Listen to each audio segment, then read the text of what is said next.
Hey everyone, so I'm back. This week I decided to paint specifically only with 3 colors of the 29 colors that I've actually made in my handmade watercolors that I've been making and developing all this time. And so let's get into it. Yeah.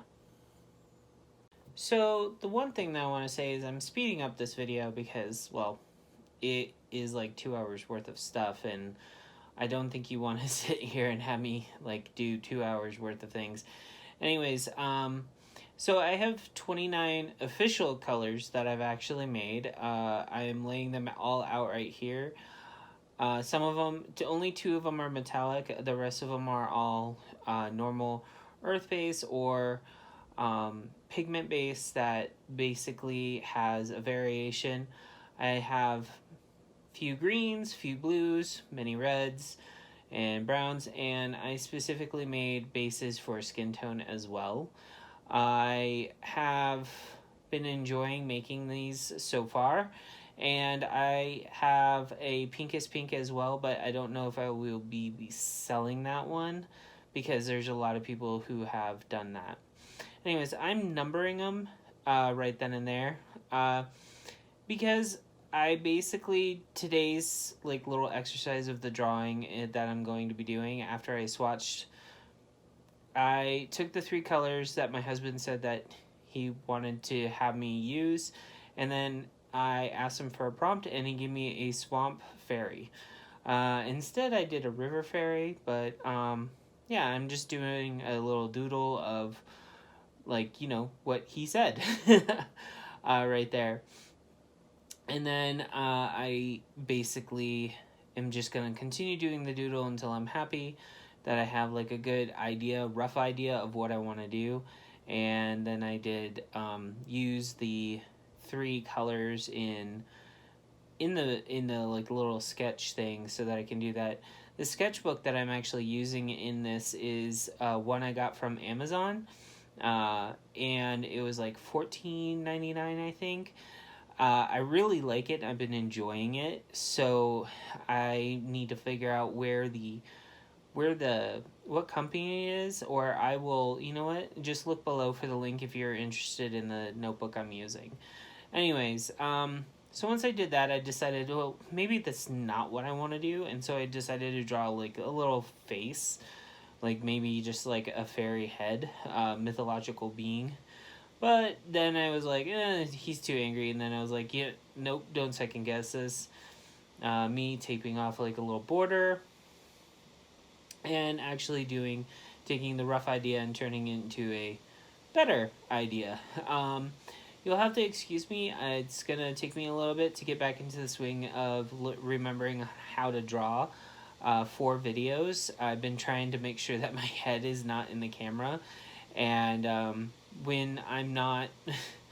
when I'm actually not actually drawing for the camera, I've been noticing that from the time I drew in front of the camera to now, I unlearned how to draw in front of the camera so that you can still see it and my head wasn't such of a big hindrance of the filming. And so basically that's where I'm at, and I'm kind of trying to get back to some old techniques and just trying to, you know, take some of the new techniques that I used while I was away to kind of do that. And this was one of them. This is a brown waterproof ink from Dr. Martin's. I believe it's the Bombay line. I decided to use brown because, well, the 3 colors that were chosen, one is a muted, very light earth tone, while the other 2 is a blue and a gray. And the official names is Kaolin, All True Blue, and Pepper's Gray, which is, you know, obviously my version of Payne's Gray, but I didn't want to say Payne's Gray, because I want to be pretentious. Yeah. Anyway, so this is me like using the brown waterproof ink, and the best thing about this is what a lot of people don't know is the Bombay inks, like, even though you may have to use a UV spray after you use them on the thing, just to make sure that you keep them okay with the UV at least rating. For the other colors, the one big thing that I like about it is when you use watercolor over it, it actually repels the water off of it to a certain degree if you lay it on correctly.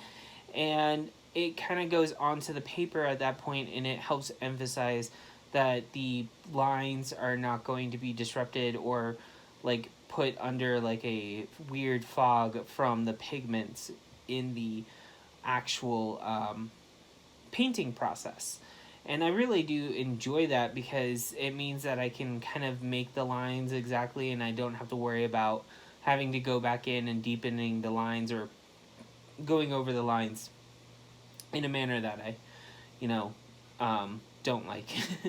So I laid down a whole entire wash of Kaolin, which is the first color that was chosen for this specific image. I wanted to start off with a non-white appearance because the paper itself had like a very bright white appearance, and I just didn't want to, you know, have that utilized as the base, so tone it down, which was good because like later you'll see like the actual image. The paper, like I said, I haven't drawn in front of the camera for a while, so this is me trying to relearn on how to do it, and having the paper buckle on me the way that it did, I cut against the grain, and I think I shouldn't have done that. But you know what? It turns out good in the end. I really did like on how the image came out. I will say that if you're gonna do an exercise to kind of get back into something that you've been walking away from, if you want to put it out to the world, yay! That's what I'm doing here. I actually did enjoy working with the limited palette again. I did a week-long series, I believe last year, of just working with limited tones in limited palettes, and I think I want to continue doing this limited palette thing every Monday. If you have any questions or comments, or if you think I shouldn't do that every Monday, please leave them below, and I will, you know, respond. Just be respectful. If you don't think I should do that and you want to see different technique every Monday, I'll try to look up some different techniques that I can utilize while getting acquainted to being in front of the camera for you guys. Anyway, I don't talk about like what I have inspiration or why I have inspirations. A lot of people do realize I do a lot of mythical or folklore stuff. I do a lot of witches and stuff like that. Obviously, since Halloween is past, I mean, clearly, I do have affinity for Halloween. I grew up with a very folklore-centric influence in my life throughout it, and I don't think I ever want to stop like having it in my life. I really do like it, and basically I grew up like my grandmother. She was very, very, very Irish, and she taught us so much about the folklore and the fairy folk and what to do and all this other stuff. So it's pretty much ingrained in me. I really do enjoy it, and I don't think I ever want to stop having it in my life, and that's why I draw it so much. But the one thing is like, you know, my husband, like, he gave me a prompt that I know that I'm comfortable with. So if you guys want to see other things that you want to kind of push what I can do or see what I can do, leave me some comments below, and I will sit there and go through them and see if I can actually do one of them, or see if that's something I want to do for my next video. I'll put your name when I'm saying what I'm doing. Yeah, sure. Now I'm, at the end of the painting and doing that, and then I realized like I kind of want to do some like little bits of pops of red with all the blue. So thank you very much for listening, and I hope you have a good rest of your night or day whenever you're watching this. I want to take my time to say thank you for all of the support if you're watching, and just by watching, you're supporting me, in my opinion. I'm not really doing this to do anything other than just putting it out onto YouTube. Have a good one, and thank you. And if you have any questions or if you have any comments, put them down below. Just letting you know, if you have any ideas of what you think that I should draw, go ahead and put them below, and I'll see if that's something I want to incorporate. I may not do it the next direct video, but I could, you know, potentially do it down the road. If I like the idea, I'll write it down and make sure that it's always there. I'll also make a comment if you leave a comment. So, all right, bye.